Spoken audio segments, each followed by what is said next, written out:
اللہ تعالیٰ نے ہمیں ایک ہی زندگی دی ہے اور اب یہ ہم پر منحصر ہے کہ ہم اس کو کیسے گزارنے کی کوشش کرتے ہیں۔ روتے دھوتے گزارتے ہیں یا ہنستے کھیلتے گزارتے ہیں اور اللہ کا نام لے کے گزارتے ہیں۔ السلام علیکم، آپ دیکھ رہے ہیں سمپل لائف سلوشن۔ تو کیسی ہے میری یوٹیوب فیملی؟ امید کرتی ہوں کہ خیریت سے ہوگی اور اللہ کی حفظ و امان میں ہوگی۔ بعض اوقات ہماری زندگی میں ایسے موڑ آ جاتے ہیں کہ ہمیں سمجھ میں ہی نہیں آتا ہم کیا کریں اور کس طرف ہم جائیں کہ ہماری زندگی سلجھ جائے اور ہماری زندگی آسان ہو جائے اور ہم جو اپنی زندگی گزار رہے ہیں اس کے اندر بہتری آ جائے۔ تو آج میں آپ کو بتانے والی ہوں اسٹریس فری زندگی گزارنے کے 7 سنہرے اصول، یعنی کہ 7 ایسے طریقے ہیں، 7 ایسے اصول ہیں کہ اگر آپ انہیں اپنی زندگی میں شامل کر لیں گی تو آپ اپنی زندگی کو، ٹینشن کو سے فری کر دیں گی، پریشانیوں کو بائے بائے کر دیں گی، کیونکہ آپ ہو جائیں گی اسٹریس فری۔ تو آتے ہیں اپنے ٹاپک کی طرف۔ تو نمبر 1 ہے اللہ سے دوستی کر لیں۔ اب اللہ سے کیسے دوستی کی جائے؟ یہ کوئی بعض اوقات انسان کہتا ہے کہ کس طریقے سے ہو، کیا ہو، ہم اللہ کی طرف کیسے رجوع کریں، یا ہمیں اللہ سن رہا ہے، یا بہت سارے ایسے سوالات ہمارے دماغ میں آتے ہیں کہ ایسا لگتا ہے کہ ہمیں ان سوالوں کا ہمارے پاس کوئی جواب نہیں ہوتا۔ تو یقین کریں، اپنی ہر بات اللہ کو بتائیں، ہر بات، ہر پریشانی، ہر مسئلہ آپ اپنے رب سے ڈسکس کریں، اپنے رب کو اپنی مدد کے لیے پکاریں، کیونکہ اللہ کے سوا کسی کے پاس آپ کے کسی مسئلے کا کوئی حل نہیں ہے۔ اللہ ہی ہے جو آپ کے تمام مسائل کو حل کرے گا، اللہ ہی ہے جو آپ کے تمام مسئلوں کو سولو کرے گا اور آپ کی مدد کو آئے گا۔ اگر ایسا نہیں ہوتا تو ہم کب کے مر چکے ہوتے، کب کے ہم نا امید ہو کر اپنی زندگی کو ختم کر چکے ہوتے۔ اور نمبر 2 پر ہے شکر گزار بن جائیں۔ شکر گزاری یہ ہے کہ ہر وقت ہم یوں نہ سوچتے رہیں کہ زندگی میں یہ نہیں ہے، زندگی میں یوں نہیں ہے، میں بیمار رہ رہی ہوں، میرے کام وقت پر نہیں ہو رہے، میں جو چاہ رہی ہوں وہ مجھے مل نہیں رہا، میری دعائیں قبول نہیں ہو رہی۔ نہیں، آپ ان تمام چیزوں کا تو شکر ادا کریں جو اللہ تعالیٰ نے آپ کو دی ہیں۔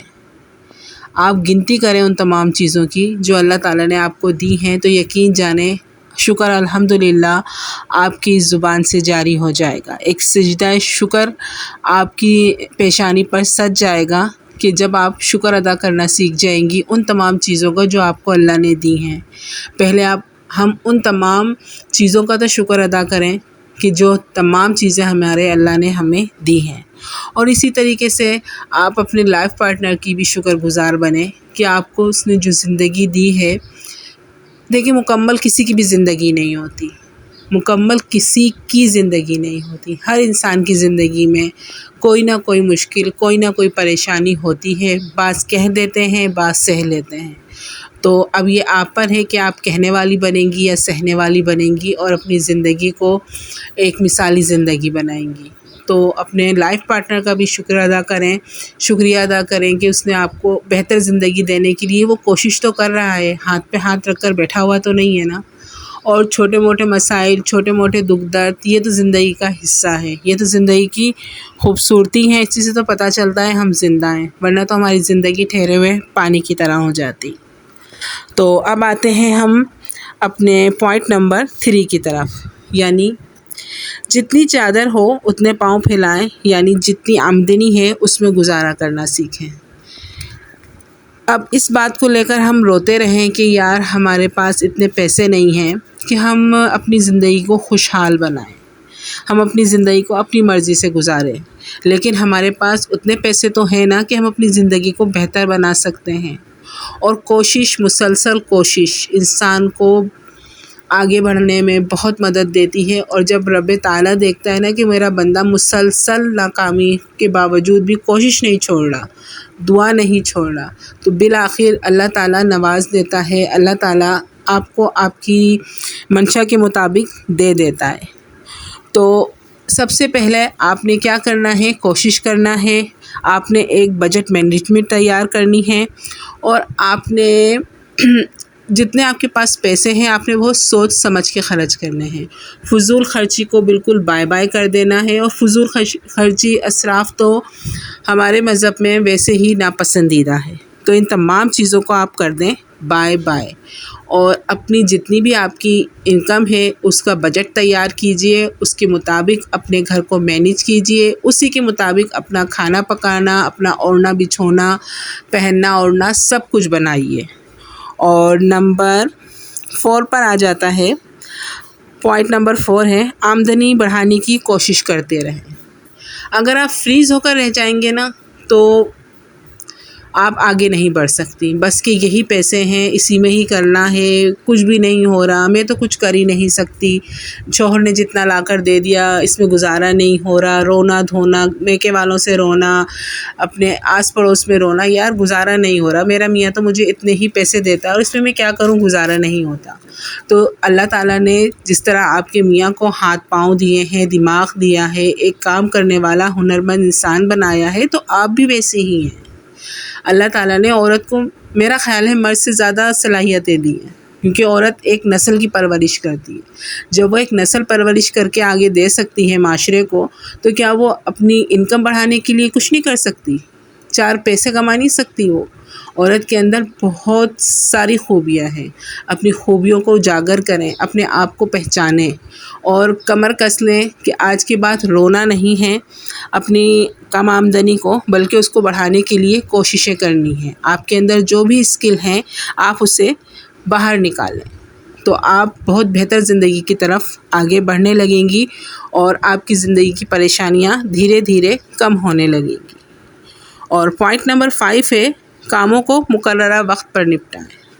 زندگی کا ایک بہت بڑا میس ہوتا ہے یہ کہ ہم اپنے کاموں کو رہنے دیتے ہیں، کاموں کو مقررہ وقت پر یعنی کہ ٹائم مینجمنٹ کے ساتھ کام نہیں کرتے، کہ کام پڑا ہوا ہے، چاہے وہ کوکنگ ہو، چاہے وہ کسی بھی قسم کا کام ہو، آپ کے گھریلو امور ہوں، جب تک آپ وقت کو اپنی گرفت میں نہیں لے کر آئیں گی آپ کامیاب نہیں ہو سکتی۔ یقین جانیں وقت ان لوگوں کو گزار دیتا ہے جو وقت کو بے دردی سے گزار دیتے ہیں۔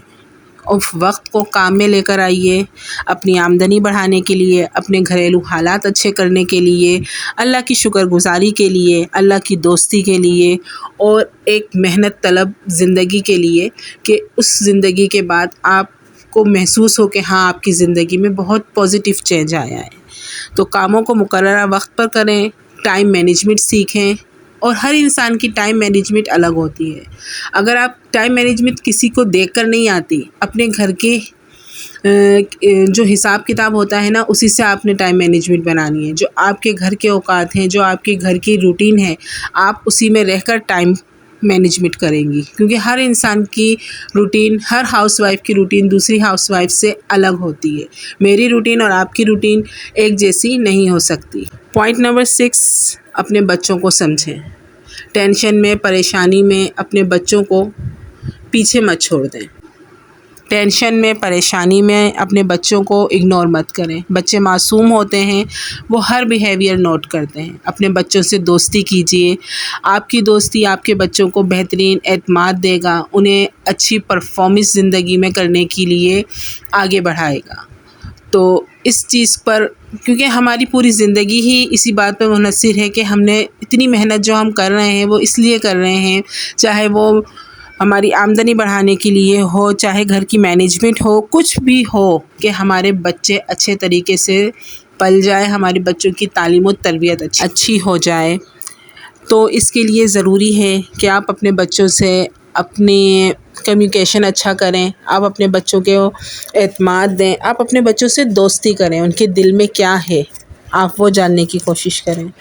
جب تک آپ یہ نہیں کریں گی تو آپ کی ہر کوشش ناکام ہے، ہر کوشش فضول ہے، کیونکہ ہم یہ ساری کوشش صرف اپنے بچوں کے لیے ہی تو کرتے ہیں۔ پوائنٹ نمبر 7، یہ بہت اہم ہے، اس کے بغیر تو یوں سمجھ لیجئے یہ تمام پوائنٹس اسی ایک پوائنٹ پر منحصر کرتے ہیں، ریلیٹ کرتے ہیں کہ اپنے شوہر کے ساتھ اپنے ریلیشن کو مضبوط کریں۔ ہمارے یہاں ایک بہت بڑا المیہ یہ ہے کہ ہم تمام کام نپٹا لیتے ہیں لیکن شوہر سے انڈرسٹینڈنگ، ہسبینڈ سے انڈرسٹینڈنگ نہیں کر پاتے، لڑائی جھگڑا یہی سب کچھ چلتا رہتا ہے۔ اپنے ہسبینڈ کے ساتھ اپنے تعلق کو مضبوط کیجیے۔ ویورز، اب تک کے لیے اتنا ہی۔ اپنی بہن اینی جبار کو دیجیے اجازت۔ اللہ حافظ۔